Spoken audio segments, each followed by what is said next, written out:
Welcome to the home season opener of That's Good Broncos. I'm Brandon Perna. Today we're covering the Broncos and Colts game, but not before we ask a serious question. Is Andrew Luck the scariest man on earth? Does anybody know if he tortured animals as a child?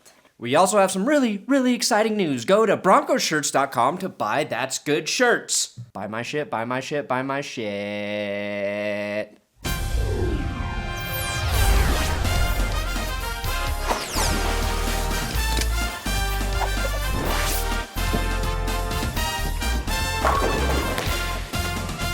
Sunday night in the Mile High City, the Denver Broncos beat the Indianapolis Colts 31-20.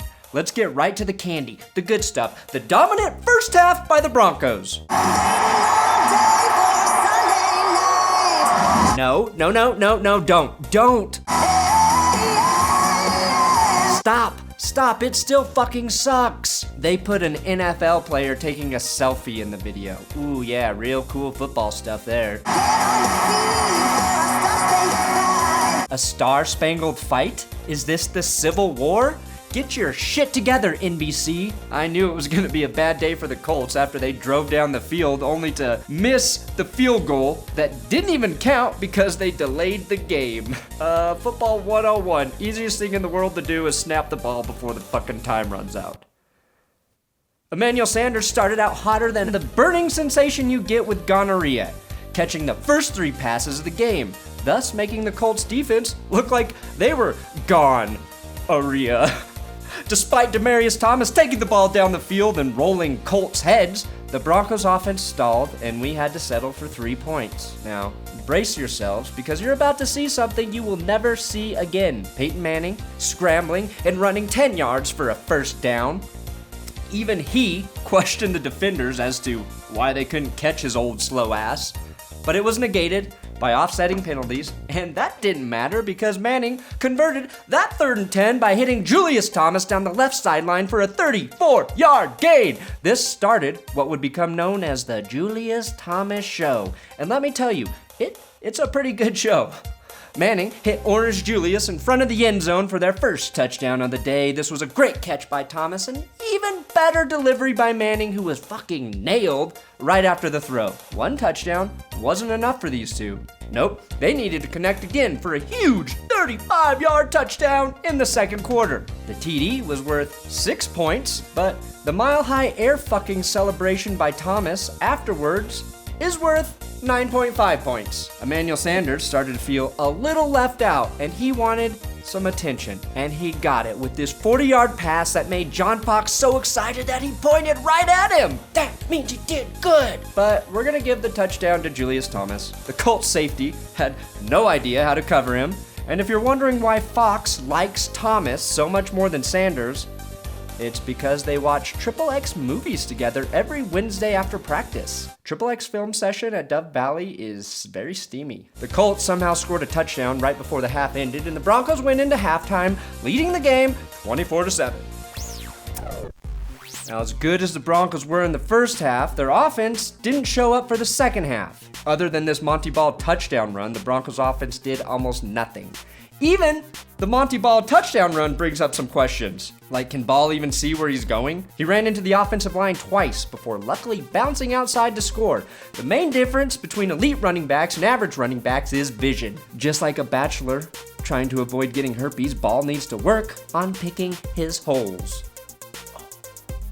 Thank God our defense held it together. I think a lot of people might want to shit on them for letting the Colts score 17 points in the second half. Just remember, the offense didn't do them any favors, and they made some big stops preventing the Colts from actually getting back into the game. Most notably, this stand they made on the 1-yard line when they overpowered every Colt ever and blew up this Andrew Luck run attempt. Ooh, you just got smashed, Luck. Oh, what, are you gonna try to hand it off even though they already blew the fucking play dead? Yeah, that's what he tried to do. Later in the third quarter, the Colts were back in the red zone, but Chris Harris times this play perfectly, breaking up this would-be touchdown from non-existent Peener Fleener.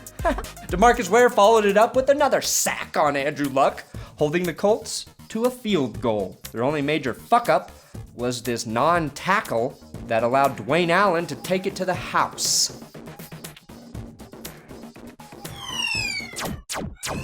Oh yeah, Raheem the Dream Moore. He finished the game with 2 interceptions, both which sort of just fell into his lap. The first occurred because Aqib Talib made a great play on the ball, knocking it out of Dwayne Allen's stupid hands. The second one occurred when non-existent Peener Fleener let this ball slip right through his buttery hands, falling into Raheem's strong, sticky man hands. I'd also like to point out Moore isn't scared to sexually harass the referees. Yum, ref butt. TJ Ward did what we brought him in to do. Murdered dudes with his shoulder pads. He murdered Richardson's knees here and executed perfect tackling late in the game. Aqib Talib did all the things we wanted him to do as well. Number 1, look exactly like JB Smoove, and number 2, prevent the other team from scoring touchdowns. That's the one we really like. The biggest question mark on defense coming into the season was at linebacker. Well, Nate Irving is answering the call on defense. Ring, ring, ring, ring. Hello? Andrew Luck? It's Nate Irving, and I'm here to deliver you this sack, you fucking idiot. Now the guy who makes my pants the tightest is our first-round draft pick, Bradley Roby. It's hard to come into the NFL and play cornerback at a high level, but that's exactly what Roby is doing. Saving Isaiah Burse's ass here after Burse didn't call for a fair catch. Roby quickly scooped up the fumble, making sure we didn't give it back to the enemy. To see my full Bradley Roby highlights and my new Big Dick Player full episodes, click here. A real fan will finish this video and then watch the Big Dick episode. If this video gets more views than the Big Dick episode, then I will know exactly how many people are not real fans. Now we're entering my favorite part of the show, the part where I point out the fuck-ups and how bad the other team sucked. Check out the NBC graphics department messing up Bjorn Werner's already messed up face. Eyes open, eyes frozen closed. Now that I think about it, this actually might be a cooler way to be showcased on TV. But I have to open my eyes for this next highlight. The sexiest part of the game was this special upper body dance exercise performed by this cheerleading chess specialist. It's nice to see someone who has taken the time to perfect their craft the way she has. Oh, good job, cheerleader. My new favorite Colt is this offensive lineman, Cornelius, who jumped off sides and then realized he fucked up. It was Vaughn, it was Vaughn. Fuck, it was me.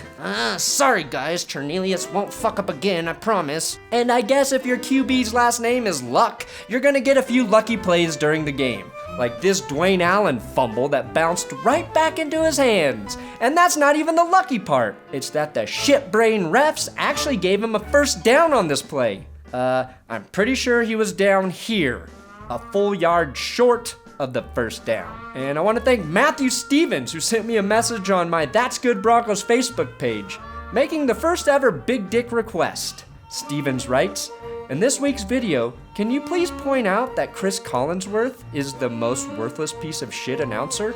Thanks, Brandon. Well, Matthew, I think you just did it for me, and I can always appreciate when someone makes my job a lot easier. Thanks for watching the season opener of That's Good Broncos. It feels good to have football back. It feels really good. I was lonely, so lonely. Make sure to go watch the Big Dick Player episode right now. The Big Dick Player deserves your attention. He really does. Make sure to go to BroncosShirts.com and buy my goddamn shirt. Nobody's bought it yet, so just go buy it now, please.